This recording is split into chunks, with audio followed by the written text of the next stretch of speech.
ఇస్తూనే ఉంటారు. వీళ్ళు కొన్ని స్కీమ్లు అయితే మా పేరు చెప్పకుండా వీళ్ళు మావే అని చెప్పుకో తిరుగుతారు. ఏమంటున్నా అంటే ఫస్ట్ ఇచ్చిన హామీలను నెరవేర్చే పరిస్థితి చూడండి. కొంచెం ప్రజలలో నమ్మకం వస్తుంది, రైతన్నలకు ముఖ్యంగా. ఇవాళ ఒక బిల్లు పాస్ అయ్యే పరిస్థితి లేదు. గత 10 ఏళ్లలో ప్రభుత్వంలో జరిగిన ఏవైతే అభివృద్ధి కార్యక్రమాలు, బ్రిడ్జిలు లాంటి అలాంటి కాంట్రాక్టర్లు బిల్లు ఇచ్చే పరిస్థితి లేదు. మరి బిల్లులు ఇవ్వాలి కదా, రిలీజ్ చేయాలి కదా. వాడెక్కడి నుంచి సర్వైవ్ కావాలి? అప్పులు తీసుకొని వాళ్ళు పాపం బతుకుతున్నారు కాంట్రాక్టర్. వాళ్ళకి ఇచ్చే పరిస్థితి లేదు. ఏమన్నంటే డబ్బులు లేవు అంటారు. ఓకే, బీజేపీలోనే పెద్ద పెద్ద నాయకులకే ఒకరికి పడట్లేదు, కొన్ని వర్గాల కింద చీలిపోతున్నాయి అంటున్నారు. ఆ వ్యాఖ్యలతో మీరు ఏకీభవిస్తారా? నేను అసలు ఏకీభవించను. అన్ని వర్గాలు మా దగ్గర వర్గపోరు లేదు. ఉన్న వర్గపోరు అంతా కాంగ్రెస్ లోనే ఉంటది. మా దగ్గర వర్గపోరు అనేది లేదు. అందరం కలిసికట్టుగానే చేస్తున్నాము. నిశ్చితంగా గమనిస్తున్నాం ఏం నడుస్తుంది, ఏం చేస్తుర్రు, మా లీడర్లు మాట్లాడుతుర్రు. మీరు అంటారు ఎమ్మెల్యేలకి ఎంపీలకి పొంతం లేదని. డెఫినెట్గా అందరు కలిసికట్టుగానే ప్రయాణం చేస్తున్నాం. నేను కూడా మొత్తం రాష్ట్రం తిరుగుతున్నా. మరి నేనైతే ఈ వర్గానికి చెందినోడిని కాదు కదా. మరి నాకు సంజయ్ గారు క్లోజ్గా ఉంటారు, కిషన్ రెడ్డి గారు క్లోజ్గానే ఉంటారు, మంచిగా ఉంటారు. ఈటల రాజేందర్ గారు మంచిగా ఉంటారు, మా రఘునందన్ రావు గారు మంచిగా ఉంటారు, మా ఎమ్మెల్యేలు అందరూ మంచిగా ఉంటారు. అన్ని గాలి మాటలు తప్పించేం లేదంటే. రైట్, ఇంత మాట్లాడుతున్నటువంటి మీరు ఎట్లా చూసుకున్నా కానీ ఎంతో కొంత గ్రూపులు, కొన్ని గ్రూపుల కింద బండి సంజయ్దో గ్రూప్ కింద, కిషన్ రెడ్డిదో గ్రూప్ కింద లాంటివే పనిచేస్తా ఉన్నాయి బీఆర్ఎస్లో, బీజేపీ పార్టీలో అనేటువంటి మాట ఉంది. అదేవిధంగా రానున్నటువంటి లోకల్ బాడీ ఎలక్షన్స్లో వీళ్ళలో ఏ పెద్ద నాయకుడిని ఎన్ని కలిసినా సరే రేపు మాకు టికెట్ రాదేమో, ఆయనను కలిసినా కాబట్టి ఈయన వర్గం నుంచి టికెట్ రాదేమో అనేటువంటి మాట భయం వినిపిస్తా ఉందిగా బీజేపీ. మొన్న ఎమ్మెల్యే ఎలక్షన్లప్పుడు సంజయ్ గారి దగ్గరికి ఈటల రాజేందర్ గారు వేరు ప్రచారానికి, ఈటల రాజేందర్ గారి దగ్గరికి సంజయ్ గారు వేరు, రఘునందన్ రావు గారి దగ్గరికి సంజయ్ గారు వేరు, రఘునందన్ రావు గారు సంజయ్ గారి దగ్గర వేరు. ఇవన్నీ ఇంటర్నల్ మాకు మంచిగా లేకపోతే మేము పోం కదండి. అన్ని స్పెక్యులేషన్స్ వద్దు. స్పెక్యులేషన్స్ ఇవన్నీ స్పెక్యులేషన్సే. అందరు కలిసికట్టుగా చేస్తున్నాం. మా నెక్స్ట్ 5 ఏళ్లలో వచ్చే ఎలక్షన్లో మేము ఈ లోకల్ బాడీ ఎలక్షన్లో బీజేపీ సత్తా చూపిస్తాం. హైదరాబాద్ రానున్న ఎలక్షన్లో బీజేపీ సత్తా చూపిస్తాం. కార్పొరేషన్ ఎలక్షన్లో ఏ ఎలక్షన్ అయినా బీజేపీ సత్తా చూపిస్తాము. ఇవాళ మా ఓటింగ్ శాతం పెరిగింది. ప్రజలలో ఒక అసహ్యం వేస్తుంది. కాంగ్రెస్ బీఆర్ఎస్ లో నమ్మాలంటే ఇలా ప్రజలలో ఆలోచనలు చాలా చేంజెస్ అయినాయి 6 monthsలో. ప్రజలు నమ్మే పరిస్థితిలో లేరు. ఒక్క అవకాశం బీజేపీకి ఇవ్వాలని ఒక దృఢ సంకల్పంలో ఉన్నారు ప్రజలు. ఇవాళ దాన్ని మేము ఎట్టి పరిస్థితుల్లో ప్రజల నమ్మకాన్ని డెఫినెట్గా బొమ్మ కాకుండా మేము నెక్స్ట్ 5 ఏళ్లలో వస్తే ఒక బ్యూటిఫుల్ పాలన, డబుల్ ఇంజన్ సర్కార్ వస్తుంది. నెక్స్ట్ 5 ఏళ్లలో కేంద్రంలో కూడా బీజేపీ. బట్ ఈ మాట మీరు అంటున్నారు, కానీ ప్రజల్లో ఉన్నటువంటి మాట ఏంటంటే కేవలం ఎలక్షన్స్ అప్పుడే బీజేపీ పార్టీ జనాల్లో కనిపిస్తుంది. ఎవరు అంటలేరు. ఇవాళ బీజేపీకి పెద్దపీట వేయబోతుంది. తెలంగాణ సౌత్ నుంచి కూడా చెప్తున్నారు, మార్పు కోరుకుంటున్నారు.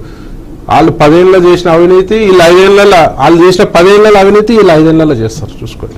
అంటే బీఆర్ఎస్ కు ప్రత్యామ్నాయం బీజేపీ మాత్రమే అంటే 100% బీఆర్ఎస్ కి ప్రత్యామ్నాయం అన రాష్ట్రంలో ప్రజల పాలిట ఒక మంచి గవర్నమెంట్, ప్రజల పాలిత ప్రభుత్వం రావాలంటే ఒక బీజేపీ తోటే సాధ్యమవుతుంది. వాళ్ళ ఎన్ని స్కాములు చూసుకుని బీఆర్ఎస్ ఉంటాయి. గత 55-60 ఏళ్లలో స్కాములు చూస్తే కాంగ్రెస్ లో ఎన్ని స్కాములు అండి.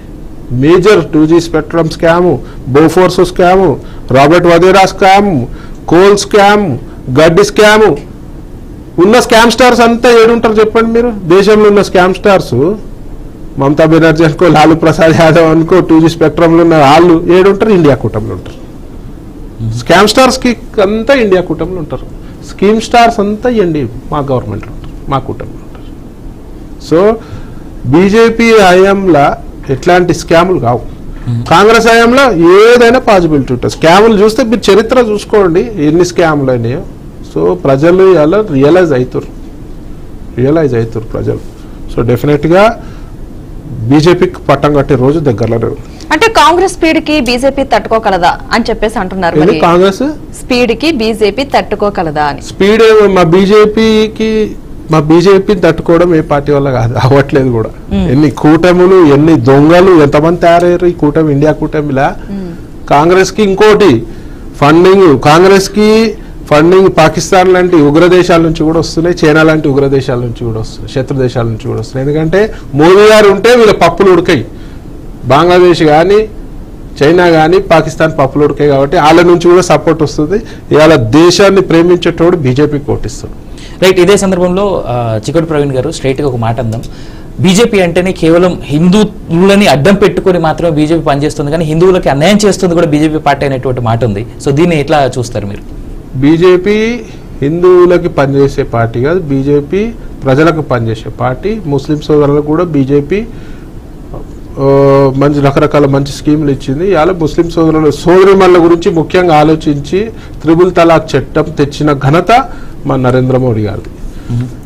ఇవాళ 55-60 ఏళ్ళు పాలించిన కాంగ్రెస్ ముస్లింలపై కపట ప్రేమ చూపిస్తుంది. ముస్లింలకు ఏం మంచి చేసిందని అడుగుతా. ముస్లిం సోదరిమణులు ఒక ఇన్సెక్యూర్ మోడ్లో ఉంటే మోదీ గారు వాళ్ళ పట్ల దేవుళ్ళకి వచ్చి త్రిబుల్ తలాక్ చట్టాన్ని తీసుకొచ్చారు. ఇవాళ అంత కాంగ్రెస్కి ప్రేమ ఉంటే ఇన్నేళ్లు పాలన, ఇన్ని దశాబ్దాలు పాలన చేసారు, మరి ఏ చట్టం తెలియదే ముస్లిం సోదరిమణులకి? అంటే అది కపట ప్రేమ. కాశ్మీర్ అంశాన్ని తీసుకున్నా, ఏ అంశాన్ని తీసుకున్నా ముస్లిం సోదరులకు కూడా పెద్దపీట వేసిన గవర్నమెంట్ ఏదన్నా ఉంది అంటే పార్టీ ఉందంటే బీజేపీ పార్టీ. రైట్. ఇక చివరిగా ఒక మాట అడగదలుచుకున్నది ఏంటంటే, రామ మందిరం విషయంలో రీసెంట్గా రాహుల్ గాంధీ చేసినటువంటి ఒక ఎన్నికల ప్రచారం, రాహుల్ గాంధీ చేసినటువంటి ప్రచారంలో భాగంగా ఒక మాట అన్నాడు ఆయన. ఇన్ని సంవత్సరాలు ఎల్కే అద్వానీ ఏదైతే మాట ఎత్తుకొని తిరిగాడో రాముడు రాముడు రాముడు అని, ఇవాళ మేము ఆ మాటని కంట్రోల్ చేయగలిగినాం అనేటువంటి మాట పబ్లిక్ గా అందరి సాక్షిగా రాహుల్ గాంధీ చెప్పిండు. ఈ మాటను మీరు ఎట్లా చూస్తా ఉన్నారు? రాహుల్ గాంధీ పుణ్యాన ఇంకా జై శ్రీరామ్ నినాదం ఎక్కువైపోయింది. ఎందుకంటే హిందూ సోదరులకు అర్థమైంది ఇది హిందూ వ్యతిరేక పార్టీ అని ఉందంటే కాంగ్రెస్ పార్టీ. అలా రాహుల్ గాంధీ పుణ్యాల ఆయనను చూసి అసహించుకుంటూ ఇంకా జై శ్రీరామ్ అంటున్నారు. ఇవాళ రామ మందిరం వల్ల ప్రపంచంలో ఒక గౌరవం పెరిగింది. ఇవాళ రాముడు పుట్టిన ప్రదేశం ఒక పెద్ద క్షేత్రం అయి కూర్చుంది. ఆడ 360 కోట్లు ఇవాళ ఫండ్ వచ్చింది. దానికి 20 కిలోల బంగారం వచ్చింది, 70 కిలోల వెండి వచ్చింది ఇప్పటి వరకు. ఇది గవర్నమెంట్ కాదు, హిందూ సోదరుల యొక్క ఐకమత్యానికి నిలువెత్తు నిదర్శనం మా రామ మందిరం. ఓకే, చివరిగా ప్రస్తుత ప్రభుత్వానికి మీరేంటి సవాలు కావచ్చు, ఏం విసరాలనుకుంటున్నారు, ఏం చెప్పాలనుకుంటున్నారు ప్రజలకి న్యాయం జరగడం కోసం? ఫస్ట్ ఇచ్చిన హామీలు నెరవేర్చుకోనండి, ఫుల్ఫిల్. ఏదో అడగంగానే ఒక ముద్ద అన్నం తినిపించినట్టు కాదు, మొత్తం ఉన్న హామీలన్నీ పర్ఫెక్ట్గా 100% అమలు చేయమనండి. తర్వాత గత ప్రభుత్వం చేసిన స్కాములన్నీ బయటికి తీసుకురావాలి.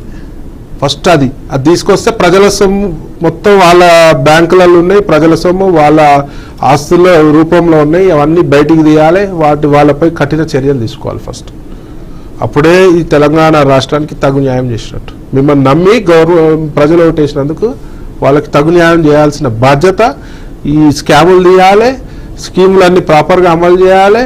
హైడ్రా లాంటి సంస్థలు ఏవైతే ఉన్నాయో అది ముందుకు పోవాలి, దానికి బ్రేకులు పడద్దు. హైడ్రాకి బ్రేకులు పడకుండా చూసుకోవాల్సిన బాధ్యత ఈ గవర్నమెంట్.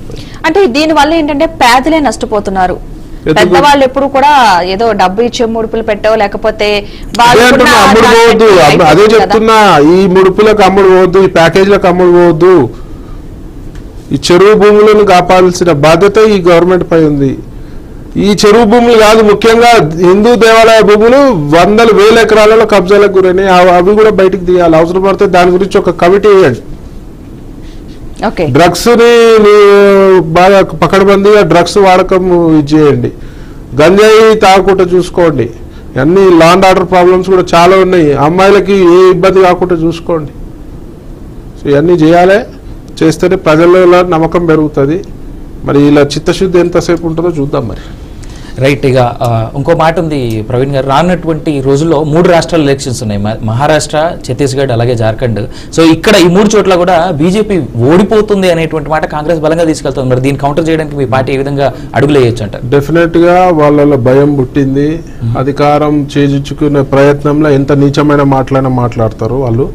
సో ప్రజలకు తెలిసి వాళ్ళ మోదీ గారి ఇంపార్టెన్స్. దేశం బాగుండాలంటే మోదీ గారు ఉండాలి, బీజేపీ ఉండాలి. పిల్లల భవిష్యత్తు బాగుండాలంటే బీజేపీ ఉండాలి. మన కుటుంబం బాగుండాలంటే బీజేపీ ఉండాలి. హిందుత్వం బాగుండాలంటే బీజేపీ ఉండాలి. గోవు బాగుండాలంటే బీజేపీ ఉండాలి.